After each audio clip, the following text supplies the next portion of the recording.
الله وين ربي بوحدات وذا تغنيني إساقا ودود عن تشيقة لا وذاقيني إساقا وحودون يبا عيدي لواستيني بسم الله الرحمن الرحيم. الحمد لله الذي خلق فسوى وقدر فهدى، والصلاة والسلام على نبينا محمد وعلى آله وصحبه وسلم أجمعين.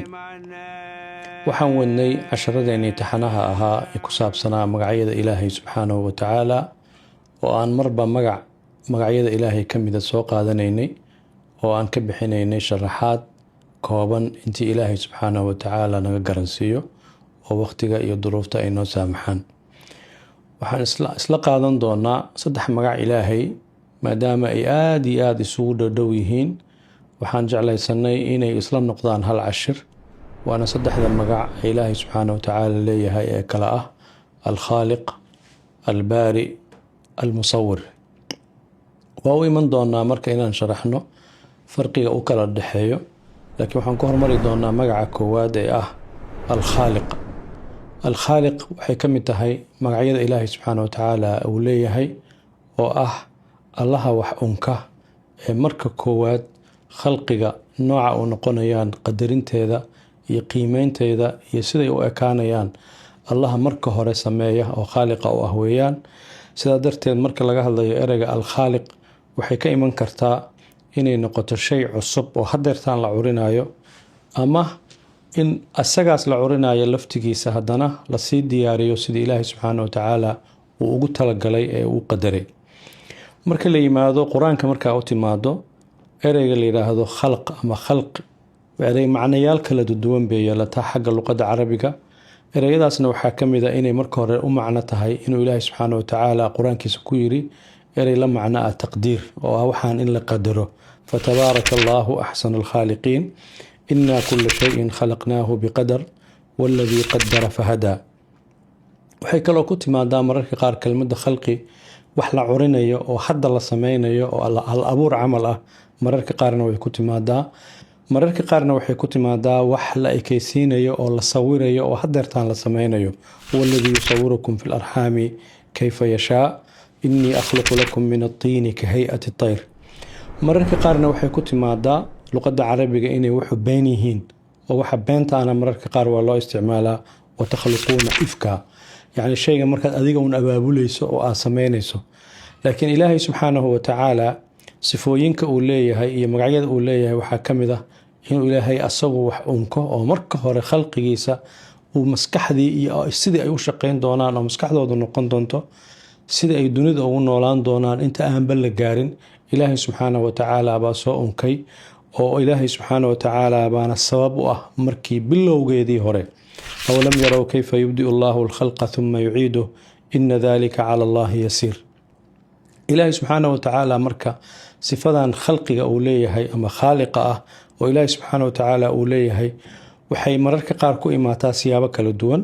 waxaa ka mid ah in ilaahay subxaanahu wa tacaala uu leeyahay awoodda buuxda oo dhammaystiran oo abuurista ah oo unkidda ah, oo ilaahay subxaanahu wa tacaala wax walba uu kasoo sameynayo ayagoon jirin oo marka hore ilaahay subxaanahu wa tacaala keenayo. taa laftigeedu marka waxay ku timaadaa 3 nooc oo kala duwan. nooca koowaad waxaa waaye wax ilaahay subxaanahu wa tacaala ayagoo walxa ah oo shay ah uu asagu abuuray, uuna si toosa u abuuray. waxaa ka mid a dhulka, waxaa ka mid a dabka, waxaa ka mid a hawada, waxaa ka mid a nuurka. alxamdu lilaahi aladii khalaqa asamaawaati waalarda wajacala adulumaati wannuur. mararka qaarna ilaahay subxaanahu wa tacaala wuxuu sameeyaa oo wax ka abuuraa wixii uu abuuray buu wax kasii dhex abuuraa.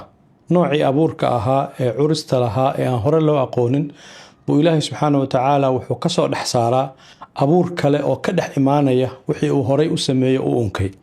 waxa uu ilaahay horay u unkayba haddana waxaa ka yimaada uun kale oo cusub. waxaa ka mid a bini aadanka annagu aan nahay, waxaana laga abuuray oonu kasoo farcamnay nebiyullaahi aadam calayhi salaam. nebi aadamna waxaa laga abuuray ciid. ciidduna waa makhluuq oo marka hore ilaahay sii sameeyey. jinniga waxaa laga abuuray dab, malaa'igtana waxaa laga abuuray nuur iyo iftiin. sida darteed sifooyinkaas intay isdhex galeen buu ilaahay subxaanahu watacaala khalqi kale oo aan hore loo aqoonin buu ilaahay subxaanahu watacaala sameeyey. waxaa saddexaysa in ilaahay subxaanahu watacaala uunkiisa uu awood u siiyey inay ayaguna wax samaysan karaan, waxaas ay curinayaanna aysan noqonaynin wax asalkoodii ayaga ay abuureen ama ay curiyeen, laakiin ilaahay subxaanahu watacaala dadkii uu abuuray iyo khalqigiisiibu wuxuu ayagana siiyey awood kale oo ay intii ilaahay uumay oo asalkeeda ilaahay subxaanahu watacaala sameeyey intay isku kabkabaan, isku aadiyaan, ay kasoo dhex saaraan wax kale oo samaysan. waxaa ka mid a kaamirada hadda aan wax ku hadlayno, baabuurtaa ka mid a, guryahaan dhisanaynaa ka mid a, waxyaabaha fara badan oo bini aadamku isku dhadhajinaya oo dhan waxay ka dhasheen wixii ilaahay subxaanahu watacaala hore u abuuray bay ayaguna intay isku aadiyeen bay wax kaloo cusub oo dadka ku cusub bay dib u sameeyeen. sidaa darteed awooddaas ayadana ilaahay subxaanahu watacaala baa bixiyey. ilaahay subxaanahu watacaala marka maadaama uu asagu wax walba unkay, wax walbana asaga markii hore kasoo bilaabatay abuurkoodii iyo samoysinkoodii, waa sifooyinka ilaahay subxaanahu watacaala u gaarka ah. waxaana awooddaas siiyey inuu ilaahay subxaanahu watacaala asagu yahay keligii, asaga keliya la caabudo, asaguna ay wax walba kasoo bilaabanayaan. qul huwa allahu axad allahu samad lam yalid walam yuulad walam yakun lahu kufuwan axad.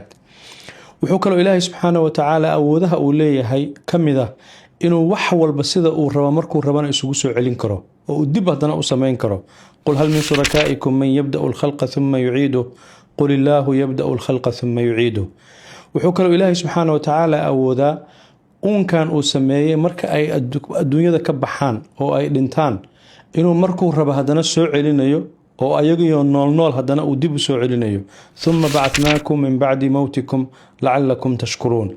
wuxuu kaloo ilaahay subxaanahu watacaala awood u leeyahay uunkan uu abuuray siduu doono inuu ula xisaabtamo markay asaga u laabtaan. ina ilaynaa iyaabahum thumma ina calaynaa xisaabahum. wuxuu kaloo ilaahay subxaanahu watacaala yahay waxa mar walba u dambeeya ee khalqigii uu abuuray, la xisaabtankoodii, sukeenistoodii, adduunyada markay kasoo tagaan meel kale uu kusii suganayana uu u samaystay oo kii janno uu qorayna uu janno geeyo, kii cadaab loo qorayna cadaabta la geeyo. bal tu'tiruuna alxayaata addunyaa waalaakhiratu khayrun wa abqaa. sidaa darteed waxaa la yidhaahdaa shayga waarayo waa nolosha ee waxa waarayo geeridu ma ahan. geeridan aan arkayno laftigeeda way dhammaan doontaa.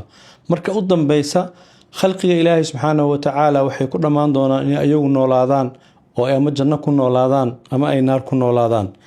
laakiin ilaahay subxaanahu watacaala khalqigan uu abuuray ee unkay ee adduunyada uu keenay waxaa loo xil saaray inay kala noqdaan dad wanaag ka shaqeeya oo khayr ka shaqeeya oo horumar ka shaqeeya oo ilaahay subxaanahu watacaala caabudo adduunyadana camira.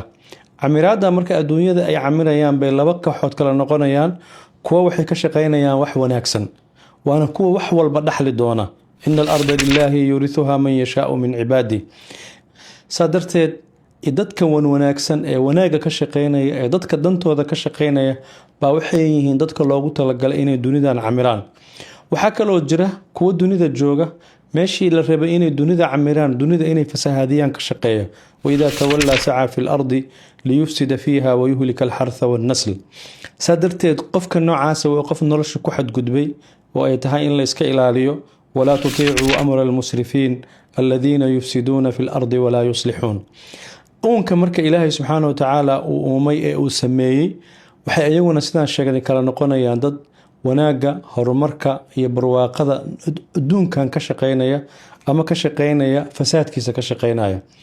ilaahay subxaanahu watacaala markii uu khalqigiisa uumay, gaar ahaan bini aadanka uumay, wuxuu u sameeyey sida ugu quruxda badan buu ilaahay u sameeyey. axsana taqwiim, sida ugu quruxda badnayd baa ilaahay subxaanahu watacaala u sameeyey.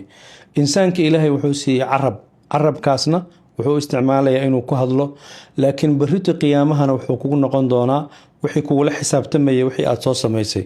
yowma tashhadu calayhim alsinatuhum wa aydiihim wa arjuluhum bima kaanuu yacmaluun. wuxuu kaloo ilaahay subxaanahu watacaala basharka siiyey awooday wax ku arkaan. alam najcal lahu caynayn wa lisaanan wa shafatayn. wuxuu kaloo ilaahay siiyey awooday wax ku maqlaan. wahuwa aladii ansha'a lakum alsamca waalabsaara waalafida. wuxuu kaloo ilaahay subxaanahu watacaala siiyey qalbi oo waxaasoo dhan ay ka kontaroolayaan. fa inaha laa tacma alabsaar walaakin tacma alquluubu alatii fi suduur. wuxuu kaloo ilaahay subxaanahu watacaala intaas markuu siiyey dareenkii qofka uu baahnaa. qofka bini aadamka dareen kama maarmo, wuxuu u baahan yahay inuu wax jeclaado, wuxuu u baahan yahay inuu mararka qaar waxbuu dhibsanayaa, mararka qaar awood buu isticmaalayaa, mararka qaar wax loo jeedo iyo waxaan loo jeedin baa qalbigiisa intay galaan buu marna nacayaa. dareenkaasoo dhanna ilaahay subxaanahu watacaala baa ku beeray oo u sameeyey. sidaa darteed ilaahay subxaanahu watacaala waa uunka khalqigiisa asagoo marka hore soo bilaabay, asaguna abuuray. magaca labaad ee aan hadda ka hadlayno waa magaca la yidhaahdo albaari. albaari waa asagu u macno dhow yahay, laakiin ilaahay subxaanahu watacaala markii uu uunkan go-aansaday inuu sameeyo wuxuu haddana magac kale ilaahay leeyahay ka mid a albaari, oo ah ilaahayga subxaanahu watacaala ku jirsiinaya ee wax jira kaa dhigaya oo nooca aad tahay kuu sameynaya. sidaa darteed culimmada muslimiintu markay mararka qaar kala fasirayaan saddexdan magac waxay yidhahdaan alkhaaliq, albaari, almusawir. waa saddex magac oo aad iyo aad isugu dhow. imaam alghazaali marka uu fasirayo wuxuu odhanayaa walax kasta marka ilaahay subxaanahu watacaala uu sameynayo wuxuu ka keenay meel aan jirin. si uga keenana wuxuu u baahday inuu taqdiiriyo oo uu qiyaasta ay noqon doonaan sameeyo.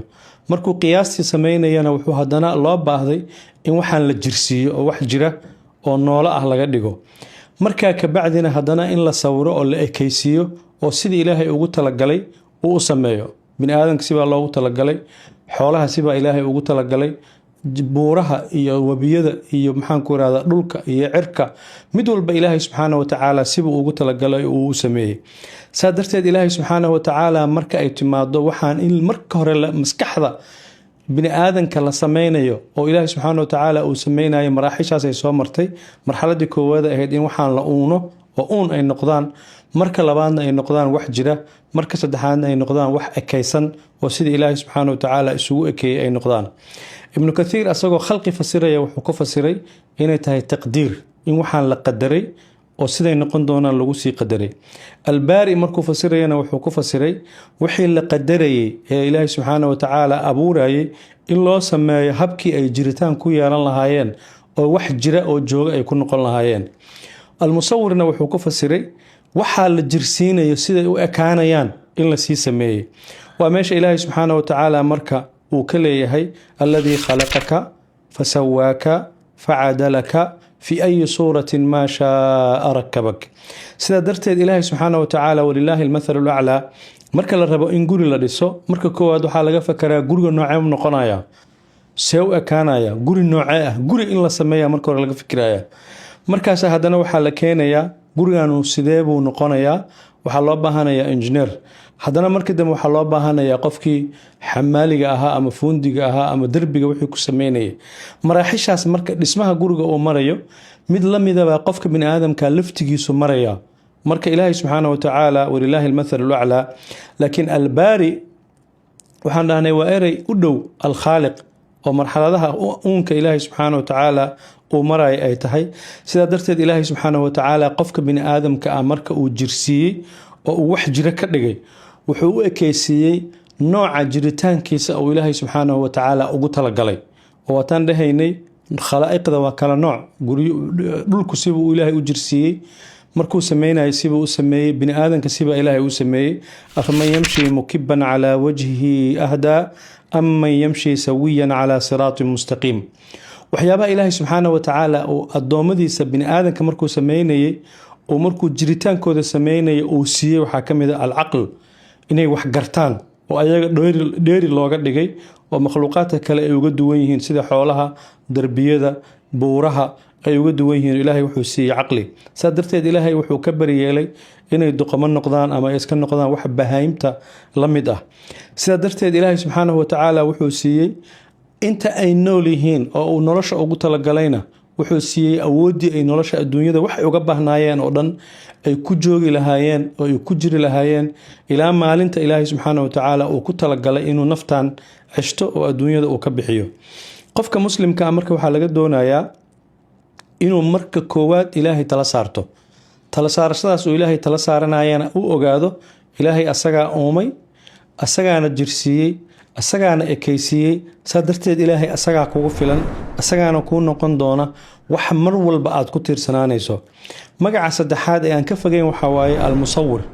almusawir وأكيسين يعني سيدا إلهي سبحانه وتعالى كتلق قلي با إلهي كو أبورايا أو كو سمينايا إلهي سبحانه وتعالى مركا أو خلقيسا صويريا أو أكيسينيا wuxuu ka fikiraya oo u sameynaya sida u roon waxa uu sameynaya bini aadanka siba u roon buuraha siba u roon xoolaha siba u roon makhluuq kasta sidii u roon ba ilaahay subxaanahu wa tacaala u sameeyay waa laga yaabaa annagu marka aanu wax sameynayno oo aan leenahay waxbaan sawirayna ama wax sameynayno waxaan u sameynaa sida annaga noo roon sida aan uga isticmaali lahayn waxaas ama uga faa'iidi lahayn laakiin allah subxaanahu wa tacaala marka uu wax sawirayo oo ekeysiinayo oo khalqi sameynayo wuxuu ekeysiiyaa sida khalqigan maskaxdiisa u roon sida darteed marka wax la ekeysiinayo oo taswiirka la sameynayo marna ilaahay subxaanahu wa tacaala si mubaashir ah oo toos ah buu makhluuqaadkiisa u sameynaya ولقد خلقناكم ثم صورناكم ومن كل شيء خلقنا زوجين الذي خلقك فسواك فعدلك في أي صورة ما شاء ركبك مرك قارنا إلهي سبحانه وتعالى ميل بو كوغو سو دخ سويريا meeshaas ku soo dhaxnoolaanaysa meeshaas ku soo jiraysa oo jiritaankaagi qaybihii ugu muhiimsanaa oo dhan lagu soo sameeynaya وهو الذي خلق من الماء بشرا فجعله نسبا وصهرا سادرتيد waxyaabaha aad ku noolaanaysana waa lagu sameeyay meelaha ilaahay dadka ku soo abuuray waxa kamid ah raximka oo qofkan raxim buu galayaa wax badan oo jirkiisa kamid ah lagu sameeynaya baahidii bini aadanka uga baahnaa oo dhan ba halkaas inta loogu geeyo ilaahay subxaanahu wa tacaala ugu soo sameeynaya mararka qaarna waxaa laga yaabaa inuuba ruux kaliya sidii maxaan ku raahdaa maryama oo nabi ciise ilaahay uu ku abuuray mararka qaarna ruux kaliya ku imaan kartaa sidaa darteed waxaa laga rabaa intaasoo nooc oo ilaahay subxaanahu wa tacaala ku abuuray adiga midda kaaga aadan waxaa waaye inaad ogaato in ilaahay subxaanahu wa tacaala maadaama uu sidaa kuu abuuray asaga uu wax walbana kuu qorsheeyey